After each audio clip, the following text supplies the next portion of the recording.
दोस्तों नमस्कार। इस पूरे सीरीज में हम लोगों ने अब तक कवर किया है 1150 सवाल। आज हम लोग 1151 से आगे बढ़ेंगे। निम्नलिखित में से कौन ऊर्जा का नवीकरणीय स्रोत नहीं है? नवीकरणीय स्रोत नहीं है। नवीकरणीय स्रोत का मतलब हुआ जिनका पुनः भंडारण हो सकता है। एक बार ये खत्म हो जाएगा तो दोबारा ये बन जाएगा, वो भी तेजी से बनेगा, उसे बोलते हैं नवीकरणीय स्रोत।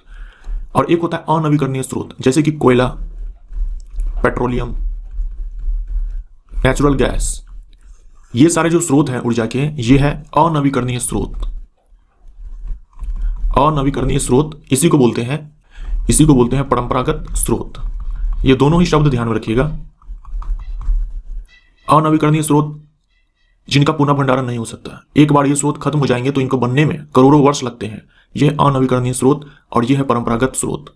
हमारा आंसर यहाँ पर गैसोलीन हो जाएगा, क्योंकि जो गैसोलीन है ये पेट्रोलियम से ही बनता है, तो ये भी हो जाएगा हमारा अनवीकरणीय स्रोत। हमसे पूछा था कौन नवीकरणीय स्रोत नहीं है, तो गैसोलीन हो जाएगा, क्योंकि ये अनवीकरणीय है।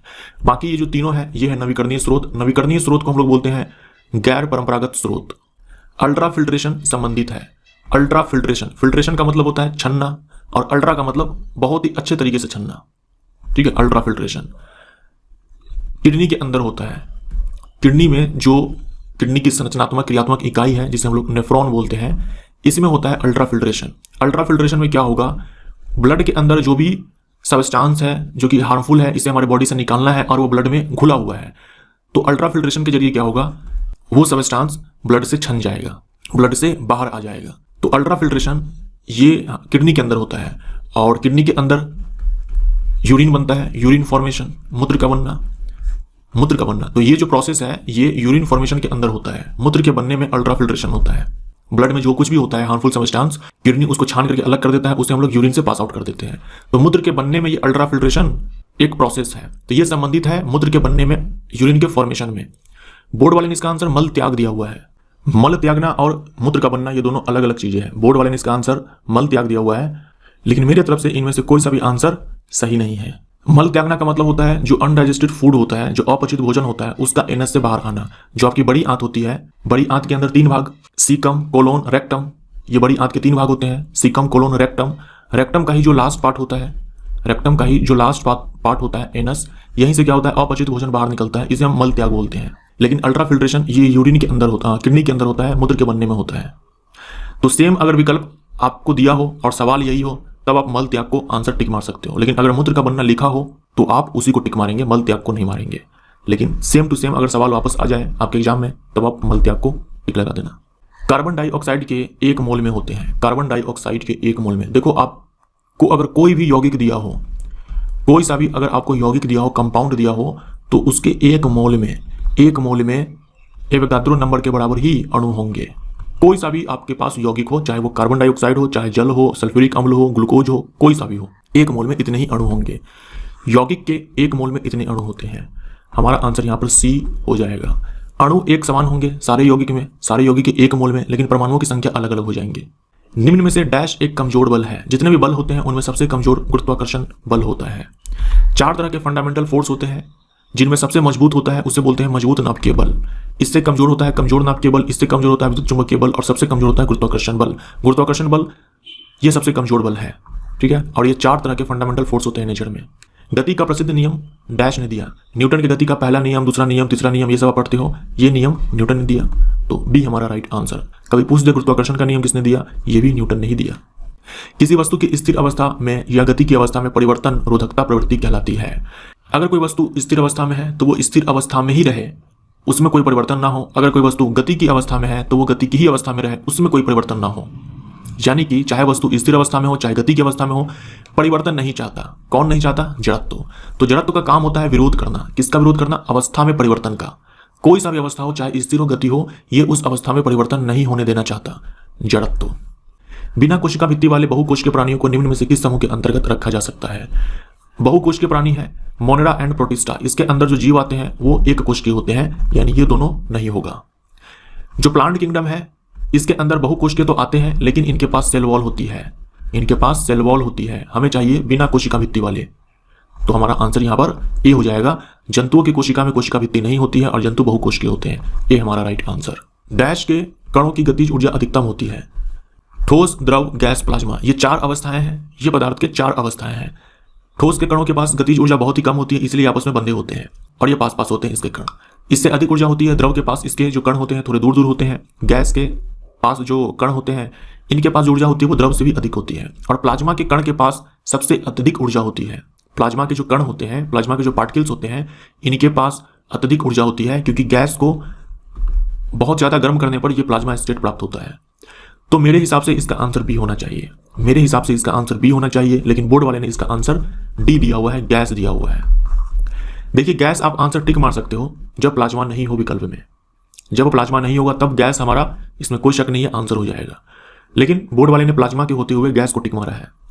और ये सवाल जो है 2 से 3 बार पूछा गया है, 2 से 3 बार पूछा गया है और हर बार आंसर में गैस को ही टिक मारा गया है। तो अगर मैं आपको ये भी यहाँ पर बोल दूं कि नेक्स्ट टाइम अगर सेम विकल्प आया तो आप गैस को टिक मार देना, तो ये भी कहना मेरे हिसाब से उचित नहीं है, क्योंकि इस बात का क्या गारंटी है कि अगली बार जब ये सवाल पूछे तो उसमें आंसर प्लाज्मा को टिक मारा जाए। हो सकता है जो आंसर चेक करेगा वो अगली बार प्लाज्मा को टिक मार दे, गैस को टिक ना मारे। तो दोनों में ही रिस्क है, दोनों में ही रिस्क है, गैस को मारो चाहे प्लाज्मा को मारो, दोनों में ही रिस्क है। तो ये टोटली डिपेंड करता है उस चेकर के ऊपर जो आंसर को चेक करेगा कि वो किसको सही मानता है। सही तो प्लाज्मा ही होगा, लेकिन वो किसको सही उत्तर दे रहा है ये उस पर डिपेंड करता है। बाकी आंसर क्या होना चाहिए ये मैंने आपको बता दिया। यहाँ देखो प्लाज्मा के बारे में कुछ बातें लिखी हुई है, ये एनसीईआरटी का मैंने काट करके लगाया हुआ है और इसमें पहला ही लाइन लिखा हुआ है यहाँ पर देखो, इस अवस्था में कण अत्यधिक ऊर्जा वाले और अत्यधिक उत्तेजित होते हैं, सुपर एनर्जेटिक होते हैं, सुपर एक्साइटेड होते हैं। प्लाज्मा के जो पार्टिकल्स होते हैं सुपर एनर्जेटिक होते हैं। तो इसके अलावा भी बहुत सारी बातें यहाँ पे लिखी हुई है, वीडियो पॉज करके आप इन सबको एक बार पढ़ लो। निम्नलिखित में से कौन सा विभिन्न रूपों में मौजूद हो सकता है? ये हो जाएगा कार्बन। कार्बन के 3 अपरूप कौन से हैं? ग्रेफाइट है, हीरा है और फुलेरिन है। ये तीनों कार्बन के अपरूप हैं और ये कार्बन के शुद्ध रूप हैं। पृथ्वी के भूपर्पटी में, पृथ्वी के क्रस्ट में, अर्थ के क्रस्ट में कार्बन मात्र 0.02% है, तो ये भी आप ध्यान में रखिएगा। किडनी की संरचनात्मक इकाई है, किडनी की संरचनात्मक इकाई है नेफ्रॉन। अभी आपने देखा था नेफ्रॉन। किडनी के जगह पर अगर आपसे उत्सर्जन तंत्र बोल दे तो भी आंसर नेफ्रॉन होगा। अगर आपसे ये बोल दें कि जो केंद्रीय तंत्रिका तंत्र है हमारे बॉडी के अंदर, उसकी संरचनात्मक इकाई कौन सा है, तो आंसर आपका न्यूरॉन हो जाएगा। न्यूरॉन का ही पार्ट साइटोन होता है। निम्नलिखित में से कौन सा जीव कशेरुकी नहीं है? कशेरुकी नहीं है यानी कि उनके अंदर क्या है, वर्टिब्रल कॉलम नहीं है, या फिर बोल दो स्पाइन नहीं है, या फिर बोल दो बैकबोन नहीं है, या फिर बोल दो रीढ़ की हड्डी नहीं है। ये सब एक ही बात है। हमारा आंसर यहाँ पर केंचुआ हो जाएगा। केंचुआ यानी कि अर्थवॉर्म, जिसको किसानों का मित्र भी कहा जाता है। ये आता है फाइलम एनेलिडा के अंदर, फाइलम एनेलिडा के अंदर। तो ये हमारा आंसर हो जाएगा। बाकी ये तीनों जो है जो हमारा फाइलम कोर्डेटा है, कोर्डेटा के अंदर जो ग्रुप है वर्टिब्रेटा इसके अंदर आएगा। कोर्डेटा के अंदर 2 समूह हैं, एक तो वर्टिब्रेटा और दूसरा है प्रोटोकोर्डेटा। तो प्रोटोकोर्डेटा के अंदर जो जीव आते हैं उनके पास तो बैकबोन नहीं है, लेकिन वर्टिब्रेटा के अंदर जो जीव आते हैं उनके पास बैकबोन है, यानी कि रीढ़ की हड्डी है उनके पास। तो ये चिपकली, मछली, मेढक, ये तीनों ही कोर्डेटा के अंदर जो ग्रुप है वर्टिब्रेटा इसके अंदर आते हैं। ये जो प्रोटोकोर्डेटा है इसके अंदर आप एग्जाम्पल ध्यान में रख सकते हो। एक तो है आपका हर्डमानिया, एक है आपका एम्फीऑक्सस और हर्डमानिया। ये आप एग्जाम्पल के तौर पर ध्यान में रखना प्रोटोकोर्डेटा के अंदर। एक और होता है इसमें बैलेनोग्लोसस। कम से कम आप ये तीनों एग्जाम्पल ध्यान में रखो प्रोटोकोर्डेटा के अंदर। हाई चांस है अगर पूछा भी गया तो इन्हीं 3 में से कोई आपको विकल्प में दिख जाएगा। सूर्य में सौर ऊर्जा के उत्पादन के समय निम्न में से कौन सी अभिक्रिया संपन्न होती है? सूर्य में नाभिकीय संलयन होता है। नाभिकीय संलयन में जो हाइड्रोजन के न्यूक्लियस होते हैं वो आपस में फ्यूज होते हैं, संलयन करते हैं आपस में और बनाते हैं हीलियम के न्यूक्लियस। इस प्रोसेस में बहुत सारी ऊर्जा निकलती है, बहुत सारी ऊर्जा का उत्पादन होता है। वही ऊर्जा हमारी पृथ्वी तक पहुंचती है और उसी ऊर्जा को हम लोग सौर ऊर्जा बोलते हैं। कभी पूछ दे सूर्य में जो चमक होती है वो किसके कारण होती है, तो प्लाज्मा स्टेट के कारण। सूर्य में जो टेम्परेचर काफी हाई होता है तो वहां पर आराम से प्लाज्मा का फॉर्मेशन हो जाता है। नाभिकीय जो रिएक्टर होता है, न्यूक्लियर पावर प्लांट जो होता है, वहां पर नाभिकीय विखंडन होता है। नाभिकीय विखंडन पर आधारित एटम बम है और नाभिकीय संलयन पर आधारित हाइड्रोजन बम है। जब कैल्शियम ऑक्साइड पानी के साथ अभिक्रिया करता है तो डैश का निर्माण उत्पाद के रूप में होता है। कैल्शियम ऑक्साइड है, यह है कैल्शियम ऑक्साइड। इसी को हम लोग कली चूना बोलते हैं, या फिर बिना बुझा हुआ चूना बोलते हैं, या फिर क्विक लाइम बोलते हैं। जब हम इसका अभिक्रिया करवाएंगे पानी के साथ तो बनेगा कैल्शियम हाइड्रोक्साइड। इसे बोलते हैं बुझा हुआ चूना या फिर सेलेक्ट लाइम। इसी को बोलते हैं कास्टिक लाइम यानी कि कास्टिक चूना। तो सी हमारा राइट आंसर हो जाएगा। एक आपने सुना होगा कास्टिक सोडा और एक और आपने सुना होगा ऐसे ही कास्टिक पोटाश। कास्टिक सोडा होता है सोडियम हाइड्रोक्साइड और कास्टिक पोटाश होता है पोटेशियम हाइड्रोक्साइड। निम्नलिखित में से कौन सा कथन सत्य असत्य है? ये आपको एक अभिक्रिया दिया गया है और कहा गया है कि ये एग्जाम्पल है अप्रत्यावर्ती अभिक्रिया का।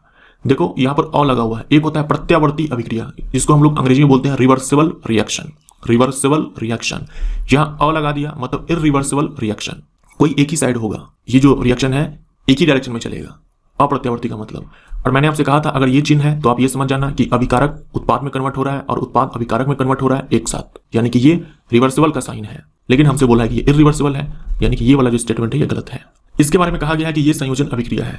तो यहाँ देखो दो अभिकारक है मिलकर के एक उत्पाद बना रहे हैं, ये संयोजन अभिक्रिया है, सही है, केवल बी सत्य है। निम्नलिखित में से कौन सी ऊर्जा सदैव धनात्मक होती है? ये हो जाएगा गतिज ऊर्जा। देखो काइनेटिक एनर्जी बराबर होता है हाफ mv²। द्रव्यमान हमेशा धनात्मक होता है, द्रव्यमान हमेशा धनात्मक होता है। कभी आप -2 kg -3 kg इस तरह से तो बोलते नहीं हो। यहाँ जो आपको v रखा है ये स्पीड है, चाल है, और चाल भी हमेशा पॉजिटिव होता है, चाल भी हमेशा पॉजिटिव होता है। तो ये भी पॉजिटिव, ये भी पॉजिटिव। इसका मतलब क्या हुआ, ये जो पूरा वैल्यू हमें मिलेगा हमेशा पॉजिटिव मिलेगा। तो हमारा आंसर यहाँ पर बी हो जाएगा। इलेक्ट्रॉनिक विन्यास के संबंध में निम्न में से कौन से बिंदु सही है? यह किसी परमाणु के कोशों में इलेक्ट्रॉन का व्यवस्थापन है। अगर मैं आपसे ये कहूं कि सोडियम का परमाणु संख्या 11 है, इसका इलेक्ट्रॉनिक विन्यास क्या होगा, तो आप बोलोगे 281। तो ये 281 क्या है? पहले कोश में 2 इलेक्ट्रॉन है, दूसरे कोश में 8 इलेक्ट्रॉन है, तीसरे कोश में 1 इलेक्ट्रॉन है। तो ये इलेक्ट्रॉनों का व्यवस्थापन है कोशों के अंदर, और कोश को हम लोग कक्षा बोलते हैं। तो ए और सी दोनों सही है। अब ये जो तरीका है लिखने का, ये बहुत ही सिंपल तरीका है, बेसिक सा तरीका है।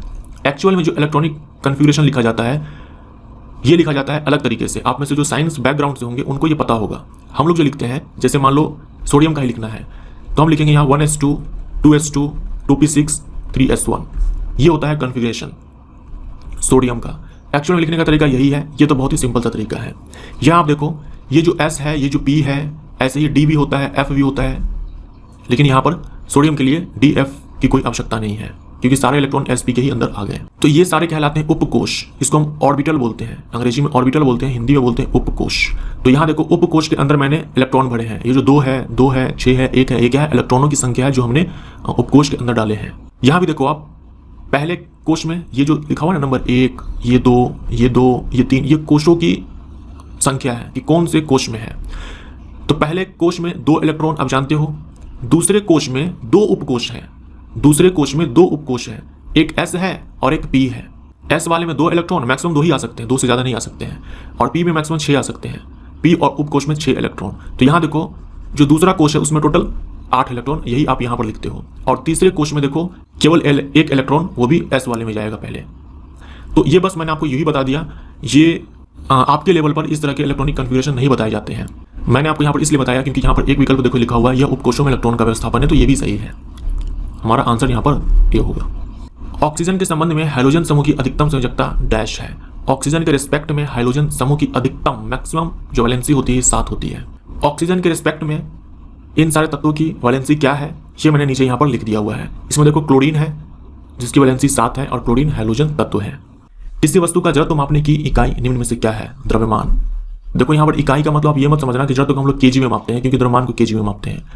यहाँ जो इकाई लिखा हुआ है इसका मतलब केजी या फिर जो मीटर पर सेकेंड या फिर न्यूटन, ये जो आप इकाई बताते हो ये वाला इकाई नहीं है। यहाँ पर सिंपली आपको ये समझना है कि जड़त्व का संबंध किससे है? द्रव्यमान से है, क्योंकि जड़त्व एक भौतिक राशि नहीं है, इसकी कोई इकाई नहीं होती है। तो यहाँ पर इस इकाई का मतलब अलग तरह से आपको समझना है, लेना है।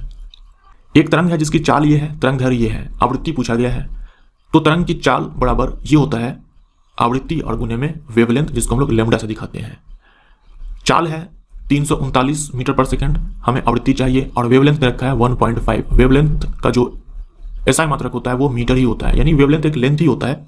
वेवलेंथ को हम लोग तरंग दैर्घ्य बोलते हैं। 1.5 है, हमें आंसर हर्ट्ज में चाहिए, एसआई मात्रक में चाहिए, तो हर एक वैल्यू हम यहाँ पर एसआई मात्रक में पुट करेंगे, तो यहाँ पर 100 से भाग लगाएंगे। F इक्वल टू हो जाएगा 339 इंटू में 100 एंड बाई में 1.5। यहाँ से पॉइंट हटाएंगे, इस पर 1 0 आएगा, 3 से इसको उड़ाएंगे, अब 5 से इसको उड़ाते हैं तो यहाँ पर 3 आएगा और यहाँ पर 200 आएगा। फिर 3 से हम इसको उड़ाएंगे, 1 1 3, यानी कि ये 6 2 2, इस पर 2 0, तो 22,600 हर्ट्ज। 22,600 हर्ट्ज। आधुनिक आवर्त सारणी में तत्वों का धात्विक गुण यानी कि मेटालिक कैरेक्टर किस प्रकार परिवर्तित होता है यानी कि बदलता है? जो हमारा आधुनिक आवर्त सारणी है उसमें जो हमारा आधुनिक आवर्त सारणी है उसमें जब हम बाएं से दाएं जाते हैं तो जो मेटालिक कैरेक्टर होता है ये घटता है, और जब हम ऊपर से नीचे आते हैं तो मेटालिक कैरेक्टर बढ़ता है। हमारा आंसर यहाँ पर डी हो जाएगा। धात्विक गुण आवर्त में बाएं से दाएं जाने पर घटता है, लेकिन समूह में ऊपर से नीचे जाने पर बढ़ता है। समूह में ऊपर से नीचे जब हम आएंगे तो बढ़ेगा। डैश मस्तिष्क का सोचने वाला मुख्य भाग है, मेन थिंकिंग पार्ट है हमारे ब्रेन का, अग्र मस्तिष्क। मस्तिष्क का मुख्य सोचने वाला भाग अग्र मस्तिष्क है। इसमें विभिन्न ग्राही मतलब ज्ञानेंद्रिय, आंख, नाक, त्वचा, जीभ, ये सब से जो सूचनाएं आती है इनको प्राप्त करके अग्र मस्तिष्क में भेजा जाता है, क्योंकि इन सब के लिए अलग अलग क्षेत्र होते हैं। अग्र मस्तिष्क के अलग अलग क्षेत्र होते हैं, सुनने, सूंघने, देखने, इन सब से जो हम सूचनाएं प्राप्त करते हैं ये अग्र मस्तिष्क के इन अलग अलग क्षेत्र में जाते हैं। हमारे ब्रेन के 3 पार्ट्स होते हैं, अग्र मस्तिष्क, मध्य मस्तिष्क और एक होता है पश्च मस्तिष्क, उसी का भाग ये मेडुला होता है, पश्च मस्तिष्क का। किसी माध्यम की प्रकाश को परावर्तित करने की क्षमता को इसके डैश के द्वारा भी व्यक्त किया जाता है। देखो यहां जो परावर्तित है ना, इसके स्थान पर होगा अपवर्तित। अपवर्तित यानी कि रिफ्रैक्शन। यहां हो जाएगा प्रकाश घनत्व। यहां प्रकाश घनत्व का मतलब हो गया रिफ्रैक्टिव इंडेक्स, जिसे हम लोग म्यू से डिनोट करते हैं, यानी कि अपवर्तनांक। तो बी हमारा राइट आंसर। एक अधिक शक्तिशाली इंजन कम समय में अधिक कार्य कर सकता है। जो शक्ति होता है वो हमें यही बताता है कि कार्य करने की गति क्या है, कौन कितना तेजी से कार्य करेगा, ये बात हम शक्ति से पता लगा लेंगे। तो इंजन काफी शक्तिशाली है, इसका मतलब कम समय में ये अधिक कार्य कर सकता है। जैसे एक हवाई जहाज कार की तुलना में कम समय में अधिक दूरी तय करता है, अतः हवाई जहाज कार से अधिक शक्तिशाली है, क्योंकि हवाई जहाज कम समय में अधिक दूरी तय करता है कार की तुलना में, तो जो हवाई जहाज है वो अधिक शक्तिशाली है। यह निम्न में से किसका उदाहरण है? शक्ति का उदाहरण है। बहुत ही सिंपल सवाल है, अब इससे आसान क्या चाहिए। आवृत्तिबीजी पौधों की पत्तियों में डैश प्रकार की शीरा रचना होती है। शीरा रचना या फिर शीरा विन्यास बोल दो, विनेशन बोल दो। जो एंजियोस्पर्म्स होते हैं इनमें आपने 2 ग्रुप्स पढ़े होंगे। ये 2 ग्रुप्स हैं, मोनोकॉट्स और एक दूसरा है डाइकॉट्स। मोनोकॉट्स जैसे कि केला, बांस, घास, ये सब। मोनोकॉट्स की जो पत्तियां होती है, जो कि यहां पर दिखाया गया है, इनमें होता है पैरेलल विनेशन। पैरेलल विनेशन को हम लोग हिंदी में बोलते हैं समानांतर शीरा विन्यास। समानांतर शीरा विन्यास, जैसे कि ये देखो, ये केले के पत्ते हैं, यहां पर इनकी जो शिराएं होती है वो इस प्रकार से पैरेलल होती है एक दूसरे के। डाइकॉट्स की जो पत्तियां होती है इनमें होता है रेटिकुलेट विनेशन। हिंदी में बोलते हैं जालिका रूपी शीरा विन्यास। जालिका रूपी शीरा विन्यास, ये देखो आपको नेटवर्क से दिख रहे हैं यहाँ पे, जालिका रूपी शीरा विन्यास। तो ये 2 तरह के शीरा विन्यास होते हैं एंजियोस्पर्म के अंदर। सी हमारा राइट आंसर। 16 ग्राम ऑक्सीजन परमाणुओं की संख्या होती है। ऑक्सीजन है ये, इसका द्रव्यमान 16 होता है। अगर मैं इसमें ग्राम लगा दूं तो यही 1 मोल के बराबर कहलाएगा, और 1 मोल में कितने परमाणु हो जाएंगे? एवोगाद्रो नंबर के बराबर 6.022 इंटू 10⁻23। बी हमारा राइट आंसर। मतलब आपसे 16 ग्राम दे रखा था ना, तो इनडायरेक्ट वे में आपको 1 मोल दे रखा था। 1 मोल में एवोगाद्रो नंबर के बराबर परमाणु इसलिए बोल रहा हूं मैं क्योंकि यहां पर एटम दे रखा है। अगर यहीं पर इसके स्थान पर मान लो कोई मॉलिक्यूल दे रखा होता, जैसे कि कार्बन डाइऑक्साइड, तब एवोगाद्रो नंबर के बराबर में मॉलिक्यूल्स निकलते हैं। जब आप अपनी हथेली पर एसीटोन डालते हैं, आपकी हथेलियों में ठंडक महसूस होती है। दी गई अभिक्रियाओं में से ऐसा किस एक के कारण होता है? तो एसीटोन का वाष्पीकरण होता है। हथेली पे डालने से एसीटोन का वाष्पीकरण होता है, और वाष्पीकरण से ही शीतलता आती है, कूलिंग इफेक्ट। एसीटोन का इस्तेमाल किया जाता है नेल पेंट को हटाने में। नेल पेंट जो होता है इसको रिमूव करने में।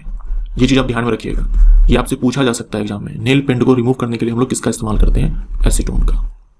बहुविखंडन के द्वारा डैश एक साथ अनेक संतति कोशिकाओं में विभाजित होते हैं। ईस्ट एंड हाइड्रा बडिंग के द्वारा, मुकुलन के द्वारा, जिसमें जो हाइड्रा है ये पुनर्जनन भी कर सकता है। प्लाज्मोडियम में होता है मल्टीपल फिजन यानी कि बहुविखंडन। ऊर्जा के पारंपरिक स्रोत बोल दो या फिर अनवीकरणीय स्रोत बोल दो। पारंपरिक स्रोत या फिर अनवीकरणीय स्रोत जिनका पुनः भंडारण नहीं हो सकता, करोड़ों वर्ष लगेंगे इसको दोबारा से बनने में। एक उदाहरण की पहचान करें। आंसर हमारा प्राकृतिक गैस हो जाएगा। प्राकृतिक गैस बोल दे, पेट्रोलियम बोल दे, कोयला बोल दे, ये सारे जो है ऊर्जा के अनवीकरणीय स्रोत है, non renewable source of energy है। मैग्नीशियम ऑक्साइड का विलयन डैश होता है। मैग्नीशियम ऑक्साइड है, ये धातु का ही ऑक्साइड है, तो क्षारीय होगा। डी हमारा राइट आंसर। उभयधर्मी में क्या याद रखना है आपको? जिंक ऑक्साइड और Al2O3 एल्यूमिनियम का ऑक्साइड। उदासीन में मैंने आपसे कहा था कार्बन मोनोऑक्साइड याद रखो, नाइट्रिक ऑक्साइड याद रखो और नाइट्रस ऑक्साइड याद रखो। अधातु के ऑक्साइड अम्लीय होते हैं। जब एक धातु ऑक्सीजन के साथ अभिक्रिया करती है तो क्या बनता है?